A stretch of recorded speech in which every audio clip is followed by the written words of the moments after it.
السلام عليكم ورحمة الله وبركاته. سيدنا نوح عليه السلام نبي الله آدم عليه السلام የሰው ልጆች አባትና በምድር ላይ የመጀመሪያው ነብይ ናቸው። አላህም በብቸኝነት እንዲያመልኩና በሱ ላይ ማጋራትን ሽርክን እንዲርቁ አደራ በማለት አደም አለይሂ ሰላም ለልጆቻቸው አስተምረዋል። ከኢብሊስ ጋር ያሳለፉትን ታሪክ በመንገር ከሱ እንዲጠነቀቁና ኢብሊስ ያላህ ጠላት መሆኑን ግልጽ አድርገውላቸዋል። አላህ Subhanahu Wa Ta'ala የአደምን አለይሂ ሰላም ዝርያ ባረከ። እጅግ ብዙ ወንዶችና ሴቶች ሆኑ። በምድር ላይ መስፋፋት ጀመሩ። ለአደም አለይሂ ሰላም ዝርያዎች ብዙ የመኖሪያ መንደሮች ነበሯቸው። ብዙ ቤቶችንም ገንብተዋል። ምድርን እያለሙና የተለያዩ ስራዎችን እየሰሩ ይኖሩ ነበር። ሰዎች በአባታቸው አደም አለይሂ ሰላም ሃይማኖት ላይ ነበሩ። አላህን ያመልኩ ነበር። ካላህ ውጪ ላለ ማንኛውም አካል አምልኮን አይፈጽሙም ነበር። ከአደም አለይሂ ሰላም ሞት በኋላ ለ1000 ዓመት ያህል ሰዎች በሃይማኖት የማይለያዩ አንድ ህዝብ ነበሩ። አባታቸው አደም አለይሂ ሰላም ሲሆን ጌታቸው አላሁ Subhanahu Wa Ta'ala ነው። ነገር ግን የአደም አለይሂ ሰላም ዝርያዎች እንዲሆነው ሳሉ ኢብሊስ እንዴት ይደሰታል? ኢብሊስ ልቡ በቅናትና ንዴት ሊፈነዳ ደረሰ። አደምና ዝርያዎቹ ጀነት ሲገቡ ኢብሊስና ዝርያዎቹ እሳት ሊገቡ ይህማ አይሆንም አለ። ባለመስገዱ ምክንያት አላህ ረግሞ ከዝነቱ አባሮታል። ታዲያ የሰው ልጆች ከሱ ጋር እሳት እንዲገቡ በማድረግ እነሱን መበቀል ፈለገ። አላህ Subhanahu Wa Ta'ala ማጋራትን ሽርክን እንደማይምርና ከሽርክ ውጪ ያለ ወንጀል ሁሉ ሲፈልግ እንደሚምር ሸይጣን ያውቅ ነበር። ስለዚህ ሰዎችን ወደ ጣዖት አምልኮ ሽርክ በመጥራት እሳት እንጂ መቼም ጀነት እንዳይገቡ ለማድረግ አሰበ። ሸይጣን ሰዎችን ወደ ሽርክ በመጥራት መቼም ጀነት እንዳይገቡ ለማድረግ ቆርጦ ተነሳ። ነገር ግን ሰዎች የሚያመልኩት አላህን ነው። በምን መንገድ ወደ ሽርክ መጣራት ይቻላል? በቀጥታ ወደ ሰዎች በመሄድ ጣዖታትን አምልኩ አላህን ማምለክ አቁሙ ቢል ኖሮ ሰዎች በሰደቡትና በደበደቡት ነበር። ሸይጣን ወደ ጭንቅላት የሚገባበትን ዘዴ ማፈላለግ ጀመረ። ለብዙ ዘመን ካሰበበት በኋላ አንድ መንገድ አገኘ።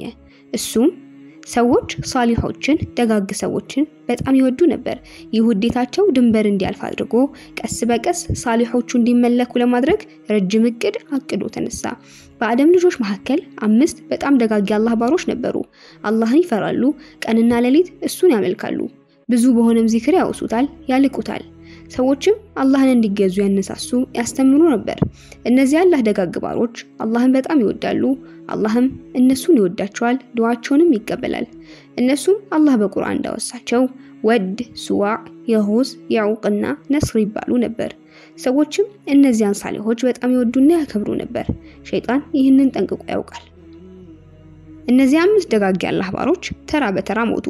ሰዎች በጣም አዘኑ። ሸይጣንም አስተዛዛኝ ሰው መስሎ ወደ ሰዎች በመሄድ እናንተ መሃል እነዚህ 5 ሰዎች እንዴት ነበሩ በማለት ጠየቃቸው። ሰዎችም እያዘኑ ሱብሃንአላህ እነሱኮ የአላህ ሰዎች የአላህ ወዳጆች ነበሩ።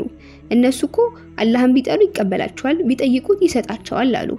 ሸይጣንን በመቀጠል ታዲያ ሐዘናችሁ እንዴት ነው አላቸው። ሰዎችም ሐዘናችን በጣም ከባድ ነው አሉት። ሸይጣንም ለነሱ ያላችሁ ናፍቆት እንዴት ነው አላቸው። ሰዎችም ናፍቆታችን በጣም ብርቱ ነው አሉት። ሸይጣንም እነሱን ከናፈቃችሁ ለምን በቀን በቀን እነሱን አታዩም አላቸው። ሰዎችም እነሱ ሞተው ሳለ ይህ እንዴት ሊሆን ይችላል አሉት። ሸይጣንም ለነሱ ምስል ስሩላቸውና ዘወትር ጧት ምስሉን ተመልከቱ አላቸው። በኢብሊስ ሐሳብ ሰዎች ተደስተው የሳሊሖቹን ምስል ድንጋይ ላይ ሳሉ። ሁሉም ሰዎች እነዚህን ምስል ይመለከቱ ነበር። ባዩን ጊዜ ሳሊሖችን ያስታውሳሉ። ቀስ በቀስ ምስሎቹን በሐውልት ቀየሩ። ለሳሊሖቹ ብዙ ሐውልት ሰሩ። በቤቶቻቸውና በመስጂዶቻቸው ውስጥ አስቀመጡ። ነገር ግን ሰዎቹ አላህን ያመልኩ ነበር። በሱም ላይ ምንንም አያጋሩም ነበር። ሐውልቶቹ የሳሊሖች መሆኑንም ያውቁ ነበር። ሐውልቶቹ ድንጋይ እንደሆኑ የማይጠቅሙ የማይጎዱና የማይረዝቁ መሆናቸውንም ያውቁ ነበር። ነገር ግን ሐውልቶቹ የሳሊሖቹ ናቸው በማለት ሐውልቶቹን በጣም ያከብሩ ነበር። በሰዎች መሃል ሐውልቶች በዙ። የሚሰጣቸው አክብሮት ድንበር እያለፈ መጣ። አንድ ደግ ሰው በሞተ ጊዜ ሐውልት ይሰሩለትና በሰውየው ስም ሐውልቱን ይሰይሙ ነበር። አደም አለይሂ ሰላም ከሞቱ 1000 ዓመት በኋላ ሰዎች የአደምን አለይሂ ሰላም ትምህርት ረስተው በመሃላቸው ወንጀልና መበዳደል ተስፋፋ። የሸይጣንንም ጠላትነት ረሱ። ሐውልቱን የሰራው ትውልድ አልፎ በልጆቻቸው ተተኩ። አባቶቻቸው እነዚያን ሐውልቶች እጅግ በጣም ሲያከብሩና ከነሱም በረከትን ሲፈልጉ አዲሱ ትውልድ ተመልክቷል። አባቶቻቸው እነዚህን ሐውልት ሲስሙ ሲዳብሱና እነሱ ዘንድ ዱዓ ሲያደርጉ ልጆች አይተዋል። እነሱ ዘንድ ጭንቅላታቸውን ሲያቀረቅሩና ሲያጎነብሱም አይተዋል። ኢብሊስ በዚህ ጊዜ ሰዎችን ወደ ጣዖት አምልኮ ለመጥራት ምቹ አጋጣሚ አገኘ። ሽማግሌ መስሎ ወደ ሰዎች በመምጣት አባቶቻችሁ ሲያመልኳቸው የነበሩትን ጣዖቶች ላመላክታችሁን አላቸው። እነሱም አዎ አሉ። እሱም ወደ ሐውልቶቹ በማመላከት እነዚህ አባቶቻችሁ ሲያመልኳቸው የነበሩ አማልክት ናቸው አላቸው። ሰዎችም አላህን ሲያመልኩ እንደነበሩ ሐውልቶቹንም ማምለክ ጀመሩ። ለነሱ መስገድ፣ ለነሱ ማረድ፣ እነሱንም መለመን ጀመሩ። ከሁሉም ጣዖቶች ይበልጥ ለአምስቱ ሰዎች የተሰሩት ሐውልቶች በጣም ይመለኩ ነበር። አላህ በሰዎች ላይ ተቆጥቶ ረገማቸው። አላህ ሱብሓነሁ ወተዓላ በሰዎች ላይ ለምን አይቆጣ? ለምንስ አይርገማቸው? ለዚህ ነበር እንደፈጠራቸው። ለዚህ ነው የሚረዝቃቸው። በአላህ ምድር እየተጓዙ አላህን ይክዳሉ። የአላህን ርዝቅ ሲሳይ እየበሉ በአላህ ላይ ያጋራሉ። ይህም በእርግጥ ትልቅ በደል ነው።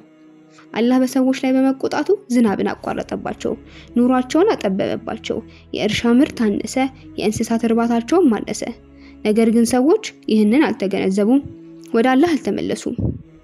አላህ ሱብሓነሁ ወተዓላ ከሰዎች መሃል አንድ ሰው መርጦ ሰዎችን የሚያስተምርና የሚመክር መልእክተኛ መላክ ፈለገ። አላህ ሱብሓነሁ ወተዓላ የሚልከው መልእክተኛ ከሰው ልጅ እንዲሆን ፈለገ። ሰዎች የሚያውቁትና ንግግሩን የሚረዱት አንድ ሰው እንዲሆን ፈለገ። መልእክተኛው መላኢካ ቢሆን ኖሮ ሰዎች እሱንና እኛን ምን ያገናኘናል? እሱ መላኢካ፣ እኛ ደግሞ ሰው፣ እኛም በላለን እንጠጣለን፣ ቤተሰብም ዝርያም አለን፣ አላህን እንዴት ማምለክ እንችላለን ይሉ ነበር። መልእክተኛው ሰው ከሆነ ግን እኔ እበላለሁ፣ እጠጣለሁ፣ ቤተሰብና ዝርያም አለኝ፣ ሆኖ አላህን እገዛለሁ፣ እናንተስ ለምን አላህን አታመልኩም ይላቸዋል። መልእክተኛው መላኢካ ቢሆን ኖሮ ሰዎች እንዲሄዱት ነበረ። አንተ አትጣማም፣ አትራብም፣ አትታመምም፣ አትሞትም። ስለዚህ ሁሌም አላህን ትገዛለህ፣ ትዘክረዋለህ። እኛ ግን እንጠማለን፣ እንራባለን፣ እንታመማለን፣ እንሞታለን። እንዴት ሁሌም አላህን ማምለክና መዘከር እንችላለን? መልእክተኛው ሰው ከሆነ ግን እንዲህ ይላቸው ነበር። እኔ እንደናንተው ሰው ነኝ፣ እጠማለሁ፣ እራባለሁ፣ እታመማለሁ፣ እሞታለሁ። ሆኖም አላህን እገዛለሁ፣ እዘክራለሁ። እናንተስ ለምን አላህን አታመልኩም? ለምንስ አትዘክሩትም? በዚህ ጊዜ የሰዎች ንግግር ይቋረጣል፣ ምንም ምክንያት አያገኙም። አላህ ሱብሓነሁ ወተዓላ ኑህን አለይሂ ሰላም ወደ ህዝቦቹ መላክ ፈለገ። በህዝቡ ውስጥ ሀብታሞችና ባለስልጣኖች ነበሩ። ነገር ግን እነሱን ሳይሆን አላህ ሱብሓነሁ ወተዓላ ለመልእክቱ ኑህን አለይሂ ሰላም መረጠ። መልእክቱንና አደራውን በተገቢ መልኩ የሚሸከመውን ሰው አላህ ሱብሓነሁ ወተዓላ ያውቃል። ኑህ አለይሂ ሰላም አላህን በብቸኝነት በማምለክ በአያታቸው አደም ሃይማኖት ላይ የጸኑ ብቸኛ ሰው ነበሩ። ሰዎች አላህን ማምለክ ትተው ጣዖታትን በማምለካቸው በጣም አዝነው ነበር። ኑህ አለይሂ ሰላም ህዝባቸው ዘንድ መልካም፣ ቸር፣ አዛኝ፣ መካሪ፣ አስተዋይ፣ ታጋሽ፣ እውነተኛና ታማኝ በመሆን ይታወቁ ነበር። ኑህ አለይሂ ሰላም ከአላህ መልእክተኞች መካከል የጽናት ባልተቤቶች ኡሉል አዝም የሚል ማዕረግ ከተሰጣቸው ውስጥ አንዱ ናቸው። ስማቸው በቁርአን ውስጥ 43 ጊዜ ተጠቅሷል። የመጀመሪያው መጠሪያቸው የሽኩር ወይም ሳኪን ወይም አብዱል ገፋር እንደነበረ ይነገራል። ነጂዩላህና ሸይኹል አንቢያ የሚል ቅጽል ስሞችም ነበሯቸው። ሰይዱና ኑህ 1000 ዓመት አካባቢ ኖረዋል። ኑህ አለይሂ ሰላም የሚኖሩባት ጎሳ ኩፋ አካባቢ ትኖር ነበር። የጎሳው የበላይ መሪ ደርሚሽል በመባል ይታወቃል። ደርሚሽል ዘሩ ከቃቢል የሚመዘዝ በዳይ ሰው ነበር። አብዛኛው ሰዎች ጣዖታትን በሚገዙበት ለታቦታት በሚሰግዱበት በዚያ ዘመን በተውሂድ እምነት የጸኑ ጥቂት ሰዎች አልታጡ ነበር። ሰይዱና ኑህ አለይሂ ሰላም ከነዚያ ጥቂቶች ውስጥ ነበሩ። ኑህ አለይሂ ሰላም በረኝነት ይተዳደሩ ነበር፣ አልፎ አልፎም ይነግዱ ነበር። ሰይዱና ኑህ አለይሂ ሰላም በሰዎች ጣዖት አምላኪነት ይሳለቁ ነበር። ታቦት በመገዛት የሚመሩት የአመጽ ህይወት በጣም ያሳዝናቸው ነበር። ነብይ ሆነው ሲላኩ ከህዝባቸው ውስጥ በጣት የሚቆጠሩ ሰዎች እንጂ አላመኑላቸውም ነበር። ኑህ አለይሂ ሰላም የ50 ዓመት ጎልማሳ ያሉ ጅብሪል አለይሂ ሰላም መጣ። በነብይነት ዜናም አበሰራቸው። ወደ ደርሚሽልና ህዝቦቹ ሂድና ስለ አሃዳዊ እምነት አስተምራቸው፣ አቂደተ ተውሂድን አድርስላቸው አላቸው። ሰይዱና ኑህ አለይሂ ሰላም እስከ እድሜያቸው መጨረሻ ድረስ ይህን እምነት እንደሚሰብኩ ቃል ገቡለት። በተከበረው ቁርአን ውስጥ በተለያዩ ቦታዎች ይሄው እውነታ ተወስቷል። ከነብዮችም የጠበቀ ኪዳናቸውን ካንተም ከኑህም ከኢብራሂምም ከሙሳም ከመርየም ልጅ ኢሳም በያዝን ጊዜ አስታውስ፣ ከነርሱም የከበደን ቃል ኪዳን ያዝን። ሱረቱል አህዛብ።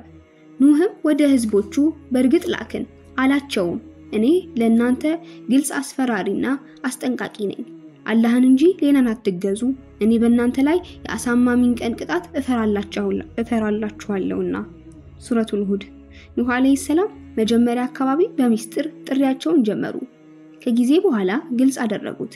ምንም እንኳን በወጣትነት ጊዜያቸው በሁሉም ሰዎች ዘንድ ተፈቃሪ ነበሩ ቢሆንም መለኮታዊውን መልእክት የማድረስ ኃላፊነት ሲሰጣቸው ግን ያመኑላቸው በጣት የሚቆጠሩ ሰዎች ብቻ ነበሩ። የጌታቸውን መልእክት ለማድረስ የሚያደርጉት ጥሪ ከንጉስ ደርሚሽል ዘንድ ደረሰ። አማካሪዎቹን ስለ ጉዳዩ ጠየቃቸው። ማን ነው እሱ? እንዲህ በማለት መለሱለት። ኑህ ኢብኑ ላመክ ይባላል። ምንም በወገናችን ቢሆንም የሚበጀን አይነት ሰው ግን አይደለም። ድሮ በአእምሮ ብስለት ይታወቅ ነበር፣ ኋላ ግን አእምሮውን ሳተ። ነብይ ተደርጊያለሁ ማለት ጀመረ አሉ። ከጥቂት ጊዜ በኋላ ኑህ አለይሂ ሰላም ለጣዖታት ያላቸውን የተቃውሞ አቋም አወቀ። እንዲቀርቡለት አደረገ። ወዮልህ፣ አማልክቶቻችንን ታስተባብላለህ በማለት ዛተባቸው። ደርሚሽልና አማኝ ያልሆኑ ሌሎች ሰዎች በኑህ አለይሂ ሰላም ላይ ተሳለቁባቸው፣ አላገጡባቸው። እንዲህ በማለት ንቀታቸውን ገለጹላቸው። እነርሱም ወራዶቹ የተከተሉ ሆነህ ላንተ እናምናለን አሉት። እነዚያ መሃይማንና በዳዮች ምንም የሌላቸውን ድሃዎች አቃለሏቸው። ሰይድና ኑህ አለይሂ ሰላም በበኩላቸው ጥሪያቸውን ተቀብሎ ለመጣ አማኝ ሁሉ ለዳዕዋቸው ከሚታገሉት ባልተናነሰ ሁኔታ ባላቸው አቅም ሁሉ ይታገሉላቸው ነበር። ጥሪያቸውን በማስተባበል ለተጻረራቸው ሁሉ እንዲህ በማለት ይመልሱላቸው ነበር። እኔ አማኞችን አባራሪ አይደለሁም፣ እኔም እነዚያ ያመኑትን አባራሪ አይደለሁም። እነርሱ ጌታቸውን የሚገናኙ ናቸውና። ግን እኔም የምትሳሳቱ ህዝቦች ሆናችሁ አያችኋለሁ። ህዝቦቼም ሆይ ባባረራቸው ከአላህ ቅጣት የሚያድነኝ ማን ነው? አትገሰጹምን? ደርሚሽል ሲሞት ልጁ ነፍሊን እርሱን ተክቶ ነገሰ። ከአባቱ የባሰ ጠማማ ነበረ። ኑህ አለይሂ ሰላም በነፍሊን ዘመንም መልእክታቸውን ማድረሳቸውን ቀጠሉ። ሰዎች ግን ያላግጡባቸው፣ ይሰድቧቸው፣ በላያቸው ላይ አፈር ይበትኑባቸው ነበር። ይህ ሁሉ ግፍ በትልቅ ትዕግስት ችለው ኖሩ። ራሳቸውን ወደ አላህ Subhanahu Wa Ta'ala አስጠጉ። ጅብሪል በየጊዜው እየመጣ ያጽናናቸው ነበር። ሰዎችም እንዲህ ይሏቸው ነበር፣ እንዴት ታሳዝናለህ ኑህ? ይህ ሁሉ ውርደት እየደረሰብህ ዛሬም ጥሪህን ለማድረስ ትደክማለህ? ኑህ አለይሂ ሰላም እንዲህ በማለት ይመክሯቸው ነበር። እኔ እብድ አይደለሁም። ዛሬ አባቶቻችሁ በእሳት እየተቀጡ ነው። ወደ አእምሯችሁ ተመለሱ። እንደማይፈሯቸው በሚገልጽ ሁኔታ ንግግራቸውን ይቀጥሉ ነበር። ከጥሬ ተቃራኒ ብትቆሙም ቅንጣት አትጎዱኝም። እኔን ለመጉዳት ጥረት የምታደርጉት አያስፈራኝም። በአላህ እመካለሁ። ደሞዝም እንድትከፍሉኝ አልፈልግም። በሚከተለው መልኩ በቁርአን ተገልጿል። በእርሱም ላይ ምንም ዋጋ አልጠይቃችሁም። ዋጋዬ በዓለማት ጌታ ላይ እንጂ በሌላ አይደለም። አላህንም ፍሩ ታዘዙኝም። ከፊል ሰዎች ተነሱና ይህ ሰውዬ ነብይ የሆነው መች ነው? ትላንት እንደኛው ነበር፣ ዛሬ ደግሞ ወደ እናንተ የተላኩኝ መልእክተኛ ነኝ ይላልን አሉ። የኑህ አለይሂ ሰላም ጓደኛ የነበሩት እንዲህ አሉ። ይህ ጓደኛችን በልጅነት ጊዜው ከኛ ጋር አብሮ ይጫወት ነበር። ካደግንም በኋላ ዘወትር አብሮን ይቀማመጥ ነበር። ነብይነት የመጣለት መች ነው? በሌሊት ወይንስ በቀን? ሀብታሞችና ኩራተኞች እንዲህ አሉ። አላህ ከዚህ ሰው ውጪ ሌላ ሰው አላገኘም እንዴ?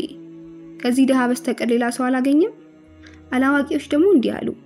ይህ ሰው እንደናንተው የሰው ልጅ እንጂ ሌላ ምንም አይደለም። እንዲህም አሉ። አላህ ቢፈልግ ኖሮ መላእክትን ባወረደ ነበር። ይህንንም ንግግሩን ከመጀመሪያዎቹ አባቶቻችን አልሰማንም። ከፊል ሰዎች ደግሞ ኑህ በዚህ ስልጣንና ክብርን እየፈለገ መሆኑ እርግጥ ነው አሉ። ሰዎች የጣዖት አምልኮ ትክክልና አስተዋይነት ነው ብለው ያስቡ ነበር። ጣዖት የማያመልክ ሰው ደግሞ በቂልነትና በጥመት ውስጥ ነው ብለው ያስቡ ነበር። አባቶቻችን ጣዖት ያመልኩ ነበር። ይህ ሰውዬ የማያመልከው ለምንድን ነው ይሉ ነበር። ኑህ አለይሂ ሰላም ደግሞ የጣዖት አምልኮ ቂልነትና ጥመት እንደሆነ ያውቁ ነበር። የጣዖት አምልኮ የጀመሩትም አባቶች በቂልነትና ጥመት ውስጥ እንደነበሩ ያምናሉ። ምክንያቱም የሁሉም አባት የነበሩት አደም አለይሂ ሰላም ጣዖት አያመልኩም ነበር።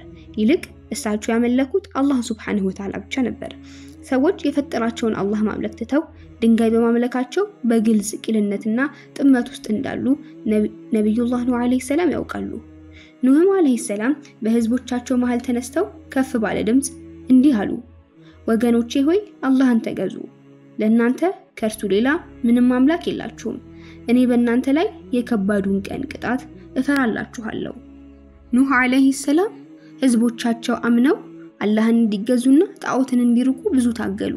ነገር ግን በኑህ ያመኑት ጥቂት ሰዎች ሲሆኑ አብዛኞቹ በጉልበታቸው ደክመው ከሚያገኙት ገንዘብ የዕለት ጉርሻቸውን የሚያገኙ ድሃዎች ነበሩ። ሀብታሞቹ ግን ኑህን ከመታዘዝ ኩራታቸው አቀባቸው። ስለመጨረሻው ዓለም ከማሰብ በገንዘብና ልጆቻቸው ተጠመዱ። እኛ የተከበርን ነን፣ እነዚያ ደግሞ ወራዶች ናቸው ይሉ ነበር። ኑህ አለይሂ ሰላም ወደ አላህ በጠራቸው ጊዜ ወራዶቹ የተከተሉ ሆነ ለአንተ እናምናለን አሉት። እነዚያ ድሆች እንዲያባርርላቸው ኑህ አለይሂ ሰላም ጠየቁ። ኑህ አለይሂ ሰላም ግን እነዚያን ድሆች አማኞችና አምልኮን ለአላህ የሚያጠሩ መሆናቸውን ስለሚያውቁ እንዲህ አሏቸው፣ የኔ በር የንጉስ በር አይደለም፣ እኔ አማኞችን የማባርር አይደለሁም፣ እኔ ግልጽ አስፈራሪ እንጂ ሌላ አይደለሁም። ሀብታሞች እንዲህ አሉ፣ ኑህ የሚጣራው ነገር ትክክል አይደለም፣ መልካምነትም የለውም። ለምን ተብለው ሲጠየቁ እንዲህ በማለት ማስረጃ ጠቀሱ። ምክንያቱም ካሳለፍነው ተሞክሮ ጥሩ በተባለ ነገር ሁሉ ቀዳሚዎች እኛ ነበርን። ጣፋጭ ምግብና ቆንጆ ልብሶችን ቀድመን የምናገኘው እኛ ነበርን። ሰዎች ከኛ በኋላ ተከታዮች ናቸው። ከዚህ በፊት እንዳየነው መልካም ነገር እኛን አይዘልም ነበር። የኑህ ሃይማኖት መልካም ቢሆን ኖሮ ከነዚያ ድሆች በፊት ወደኛ በመጣ ነበር። መልካም ነገር ቢሆን ኖሮ ወደርሱ ባልቀደሙን ነበር አሉ። ሱረቱል አህቃፍ። ኑህ አለይሂ ሰላም ህዝባቸውን ጠሩ። ባገኙት አጋጣሚ እነሱን ለመምከር ጥረት አደረጉ። እንዲህም አሉ፣ ህዝቦች ሆይ እኔ ለእናንተ ነገሮችን ግልጽ የማደርግ አስጠንቃቂ ነኝ። አላህን ተገዙት፣ ፍሩትም፣ እኔንም ታዘዙኝ በማለት አስጠነቅቃችኋለሁ። እሺ ካላችሁ ኃጢያቶቻችሁን ይምራል፣ እስከ ተወሰነው የሞት ቀጠሮ ድረስ በሰላም ያቆያችኋል። የተወሰነው ያላህ ቀጠሮ በመጣ ጊዜ አይዘገይም። ይህን የምታውቁ ብትሆኑ ኖሮ በታዘዛችሁ ነበር። አላህ በሰዎች ላይ በመቆጣቱ ዝናብን አቋርጦባቸው የእርሻቸውና የእንስሳት ምርት አንሶ ስለነበረ ኑህ አለይሂ ሰላም እንዲህ አሏቸው፣ ህዝቦቼ ሆይ ብታምኑ እኮ አላህ ይወድላችኋል፣ ቅጣቱንም ያስወግድላችኋል፣ ዝናብን ይልክላችኋል፣ በገንዘብና ልጆችም በረከት ያደርጋል። ኑህ አለይሂ ሰላም ህዝባቸውን ወደ አላህ ጠሩ። እንዲህም አሏቸው፣ አላህን አታውቁምን? እነዚያ በዙሪያችሁ የአላህ ተአምሮች ናቸው። አትመለከቱምን? ወደ ሰማይና ምድር አትመለከቱምን? ወደ ፀሐይ፣ ጨረቃ አትመለከቱምን? ሰማያትን የፈጠረ ማን ነው? በጨረቃ ላይ ብርሃን ያደረገ፣ ፀሐይን ደግሞ አብሪ ያደረገው ማን ነው? እናንተን የፈጠረው ማን ነው? ምድርን ለእናንተ ምንጣፍ ያደረገው ማን ነው? ነገር ግን የኑህ ህዝቦች አልተገነዘቡም። ነገር ግን የኑህ ህዝቦች አላመኑም። ጭራሽ ብለው ኑህ ሆይ በእርግጥ ተከራከርከን፣ እኛን መከራከሩንም አበዛኸው። ከእውነተኞች ከሆንክ የምታስፈራራብንን ቅጣት አምጣዋሉት። እንዲያውም ኑህ በሚጠራቸው ጊዜ ላለመስማት ጣቶቻቸውን በጆሮዎቻቸው ውስጥ አደረጉ። የማይሰማ ሰው እንዴት ይገነዘባል? መስማት የማይፈልግ እንዴት ይሰማል? ኑህ አለይሂ ሰላም በዳዕዋ ጥሪ ብዙ ታገሉ። ለ950 ዓመት ህዝባቸውን ወደ አላህ እየጠሩ በጽናት ቆዩ። ነገር ግን የኑህ ህዝቦች አላመኑም። የጣዖት አምልኮን አልተውም፣ ወደ አላህ አልተመለሱም። እስከ መቼ ኑህ አለይሂ ሰላም ይታገሳሉ? እስከ መቼ ምድር ተበላሽታ ይመለከታሉ? እስከ መቼ ድንጋይ ሲመለክ ይመለከታሉ? እስከ መቼ ሰዎች ያላህን ርዝቅ በልተው ከሱ ውጭ ያለን ሲያመልኩ ይመለከታሉ? ኑህ አለይሂ ሰላም ተቆጡ። ማንም ያልተገሰውን ትዕግስት ታግሰዋል። ለ950 ዓመት ታገሱ። አላህ ሱብሓነሁ ወተዓላ እንዲህ የሚል መልእክት ለኑህ አለይሂ ሰላም አስተላለፉ። በፊት ካመኑት በስተቀር ወደፊት ከህዝቦችህ ማንም አያምንም። ህዝቦቹ አላህም በመካድ ላይ ለመቀጠል ስለወሰኑ ኑህ አለይሂ ሰላም ተቆጡ። ከህዝባቸውም ተስፋ ቆርጠው እንዲህ አሉ፣ ጌታዬ ሆይ ከካህዲዎቹ በምድር ላይ አንድንም አታስቀር። አንተ ብትተዋቸው ባሮችህን ያሳስታሉና ኃጢአተኛ ከሃዲንም እንጂ ሌላን አይወልዱም። አላህ ሱብሓነሁ ወተዓላ የኑህን ዱዓ ተቀበለ። ኑህንና ተከታዮቹን አድኖ የካዱ ህዝቦቹን በውሃ ሊያሰጠም ፈለገ። ኑህ አለይሂ ሰላም ትልቅ መርከብ እንዲሰሩ ታዘዙ። ኑህም ከአላህ በሚመጣ የመርከብ አሰራር ዕውቀት እየተመሩ ትልቅ መርከብ በመስራት ጀመሩ። በድንቅ ሁኔታም ሰርተው ጨረሱ። መርከቡን ወደ ላይ በ3 ፎቆች ከፋፍለውታል። የታችኛውን ፎቅ ለአውሬዎች አደረጉ፣ የመሃለኛውን ደግሞ ለሳር በል እንስሳትና ለአዕዋፋት አደረጉ፣ የላይኛውን ደግሞ ላመኑ ሰዎች አደረጉ። ኑህ አለይሂ ሰላም በመርከብ ስራ ተጠምደው ህዝባቸው ሲመለከቱ ይሄ ምንድነው ደግሞ መቼ አናጺ ሆንክ እያሉ ይሳለቁባቸው ጀመረ። ከነዚህ ወራዶች ጋር አትቀመጥ እያልን ስንመክራል ነበር። ነገር ግን አንተ ንግግራችንን ሳትሰማ ካናጺና ብረት ቀጥቃጦች ጋር ተቀምጠህ አናጺ ሆነ አረፍከው አልኩ። ኑህ ሆይ ይህች መርከብ የምትጓዘው ወዴት ነው? ነገርህ ሁሉ ያስቃል። ይህች መርከብ በአሸዋ ላይ ትጓዛለች ወይንስ ተራራን ትወጣለች? ባህሩ ከዚህ በጣም ሩቅ ነው። ጅኖች ተሸክመው ይወስዷታል ወይስ ኮርማ በሬዎች ይጎትቱልሃል? ኑህ ይህንን ሁሉ ሰምተው ታገሱ። ከዚህም የበለጠ መጥፎ ንግግርን ሰምተው ታግሰዋል። አንዳንዴም ወደ እነሱ ዘወር ብለው ብትሳለቁብን እኛም እንደተሳለቃችሁብን እንሳለቅባችኋለን ይሏቸው ነበር። የአላህ ቀጠሮ ደረሰ።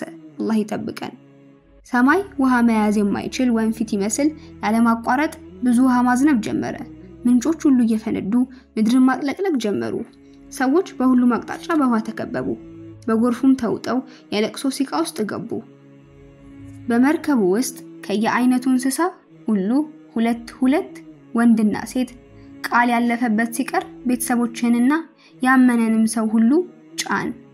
ሱረቱል ሁድ በማለት ከአላህ ወደ ኑህ መልእክት ተላለፈ። ጎርፉ ሰውም ሆነ እንስሳ የማያስተርፍ ሁሉንም የሚያጥለቀልቅ ስለሆነ ከሁሉም የእንስሳ ዝርያ ወንድና ሴት እያደረጉ በመርከቡ እንዲጭንም ኑህ ታዘዙ። ኑህም የተባሉትን አደረጉ።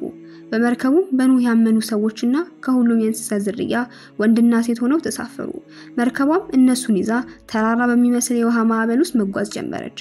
የካዱት ህዝቦች ከአላህ ቅጣት በመሸሽ ከፍ ያለ ነገር ላይ መውጣት ጀመሩ። ነገር ግን ከአላህ ቅጣት አላህ ዘንድ እንጂ መጠጊያ ይገኛል። ኑህ ከካዱት ህዝቦች ጋር ያበረ መጥፎ ልጅ ነበራቸው።